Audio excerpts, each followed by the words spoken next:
And it's pretty amazing what Ravenswood City School District has accomplished in such a short period of time.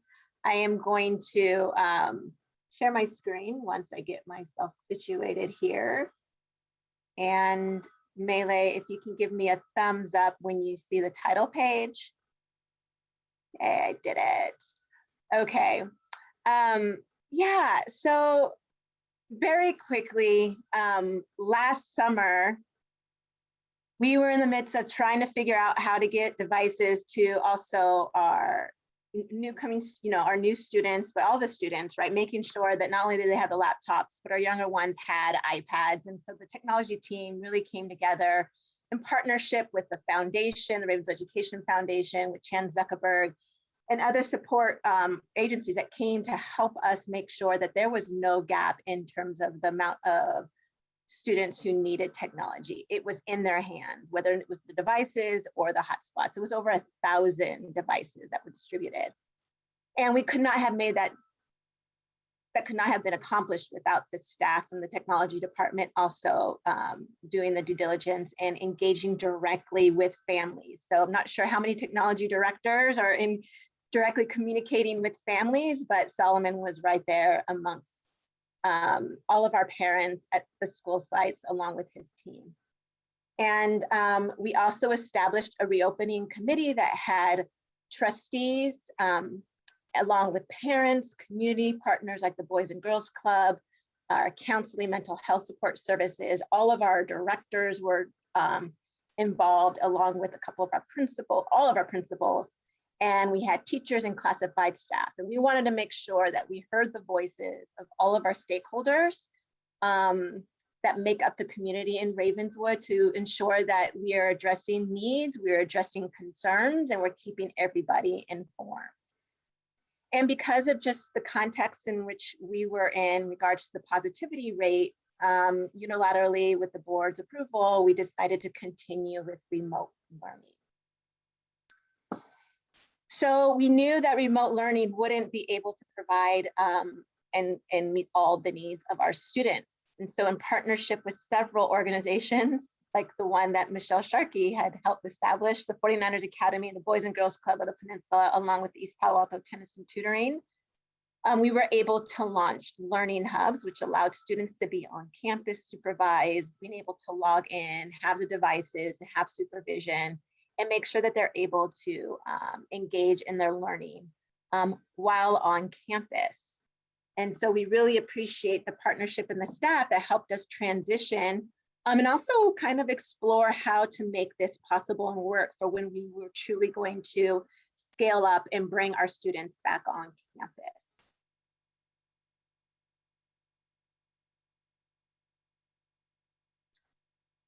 We were finally able to return to campus. In January, we were able to consider bringing TK, and TK then returned, and then we were able to build up, and we had kindergartners return. We continued monitoring and assessing the COVID situation in our city, thinking about the positivity rate, what color tier were we in? Remember that? Purple, red, orange, yellow, what color are we in? We were in the same color as the rest of the county because of our positivity rate being 3 times as much before we started bringing back students. We were able to then offer to bring back students in person by May 4th. Any student that wanted to come back on campus, they were back on campus by May 4th. And then, so now, not now, but our last day of school was June 16th. At that point, we were able to bring 60% of our student population. And I can't say enough the work that the Reopening School Committee had put in, along with the directors of Ravenswood City School District that made this possible. I will be able to showcase a little bit more of what we were doing behind the scenes, but I'm just very grateful for the time and commitment beyond the hours of the day to be able to bring our students back on campus. So let me see, I think I accidentally, yes, I missed this point here. The community rallied and came together, and in partnership with the foundation, We were able to provide backpacks to all the children in the Ravenswood City School District with the appropriate materials and supplies for their grade level. We were able to provide tech support for families. The tech department was able to coordinate supports for our families through Street Code, and we brought in that partnership. We were also able to provide over 1 million meals to date to the community for children in the entire East Palo Alto, Eastern Menlo Park community who were under the age of 18. And then amidst all that too, we still had holiday festivities. Nellie was mentioning the years that we've had the holiday toy drive, and the Ref Foundation was still able to pull that off and actually did a major lift where the district wasn't as involved except for at the school sites. And Jasmine actually, who is getting an award for her service to Ref, was the key catalyst in making sure that that was successful, and all the families and parents of Ravenswood were able to bring home a brand new toy to give to their child. So we did all things COVID, and I'm so grateful to be able to come, and I know I speak on behalf of the team, to come out on the other side here. I mean, temperature checks on a daily basis at central office, at every school site, at the learning hubs, to the screening, the health screening questions to make sure families were bringing students, and people who visited the campus were made aware of their own health and status to not impact other people. And we were able to ensure that there was no spread at all at any of our sites, which is fantastic. It's a testament to the due diligence and actually us caring about each other and making sure we were also able to come to work, engage whether or not we should come to work or not. We did the curative testing with the staff. We did the antigen testing towards the end of the year with students. And then the county making sure that the communities that are most affected, that had a high positivity rate, Ravenswood was at the top of the list in terms of the priority, being prioritized to get the vaccine for our staff and partners who provided direct services to students. And then again, constantly monitoring the situation. And I think between our pandemic recovery response coordinator and Wanman Roy, Tony Stone, our HR director, and Cindy Chen, our director of student services, being well informed and up to date on all the guidance so that we can direct staff and we can direct students and families on, do we quarantine or not quarantine? Do we return to work or not return to work? And I still think like there's so many questions of, okay, I got the vaccine, I might have been exposed, can I come to work? And you've heard the answer before and you think you know, but you always go back and check with Tony, you go back and check with Cindy, you go back and check with Ann, just to make sure we're doing what we need to do. And it's the oversight that's exhausting and the interactions with personnel and parents that's exhausting, but we do it because we want to make sure we prioritize the health and safety of families so that they can come, children can come to school and learn in person. And we pulled that off. And again, we came back, and this is an example here of our 5th grade class at Los Robles with Maestra Jessica. And the kids created their own cushions and literally enjoying outside in-person learning. And meanwhile, while all this was going on, we hired new team members, a new CBO, a new principal at the Castaño School of the Arts. Michelle Masuda, the principal at Bellahaven Elementary School, and Robin Payne Maganetas, the principal at Castaño School of the Arts, also merged 2 school communities. This was the first year we happened to have to merge 2 school communities, and they did that quite successfully while remote. We have a new governance team this past year coming together. And I have to say we're working really well and very pleased with the effectiveness and the impact that we're making with students.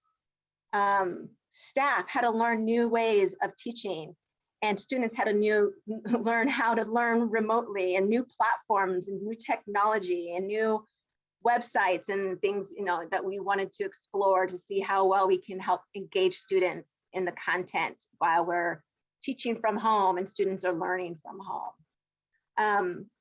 We are ready, we're getting ready to launch one of our largest summer school learning programs with about 600 students, which is about 1/3 of our student population. Summer school starts June 28th.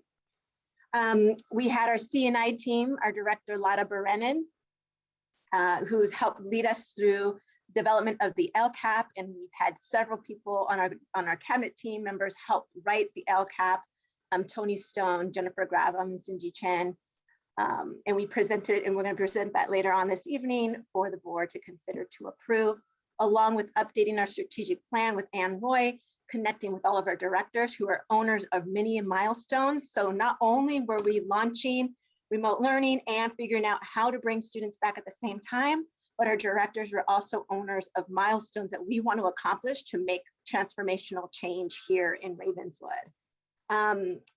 Will Eager, our CBO, has helped us make our budget transparent, working with budget owners, which are our directors and school site principals, to align our money so it's aligned to the goals and objectives that we want to accomplish, and it's what we value as Ravenswood to help make change in our district. And also working closely with the foundation, so it's clear how we want to allocate our funds, so that we can actually make significant improvements, not only in student achievement, but more importantly too, how students feel when they are at school. And oh yeah, there's still a lot of innovative things happening. You know, we have fantastic teachers who went over and beyond to do great work. Like, I can't say enough. When we talked about CSEA and the meals and the technology devices that were provided for our families, but the teachers day in and day out who were actually in the homes of all of their kids and observing and interacting, and you know, that compassion fatigue that they endured.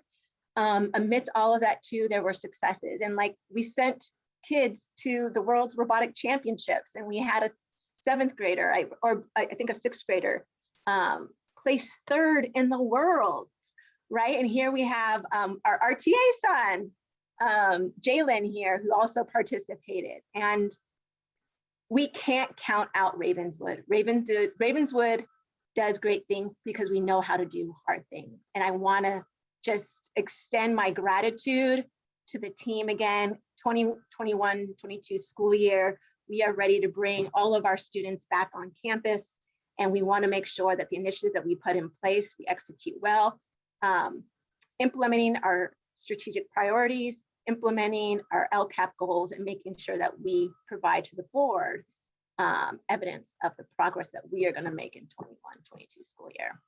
So thank you. And again, thank you to the directors, Tony Stone, Lotta Brennan, Jennifer Grabham, Will Eager, Solomon Hill, Cindy Chen, Delma Camacho. And then we had 2 consultants who we worked really closely with, June Richardson and Ann Roy. Thank you so much for making this happen.